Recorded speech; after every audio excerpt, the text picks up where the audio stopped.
तुम्ही पदाधिकारी आणि संचालक म्हणून माझं नेमकं काम काय आहे तर आम्हाला रेकॉर्ड आमचं व्यवस्थित ठेवणं गरजेचं आहे सोसायटीचं। बऱ्याचशाच गृहनिर्माण सहकारी संस्थेचं रेकॉर्ड बरोबर नसतं। म्हणजे काय रेकॉर्ड बरोबर नसतं म्हणजे काय? बरोबर म्हणजे त्यांच्याकडे जे फॉर्म बरोबर नसतो, जे फॉर्म आय फॉर्म नसतो, जी माहिती सभासदी असते नसते, त्या ठिकाणी इन्व्हेस्टमेंट रजिस्टर त्यांनी तयार केलेलं नसतं। बऱ्याचशाच वेळेला त्या ठिकाणी त्रुटी होतात।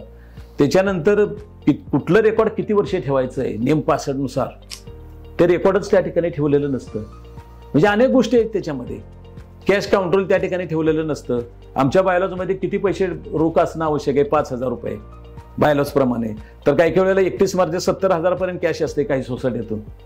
ह्या अडचणी मग ज्यावेळेस ऑडिट होतं त्यावेळेस ह्या अडचणी आपल्याला त्या ठिकाणी त्रास होतो।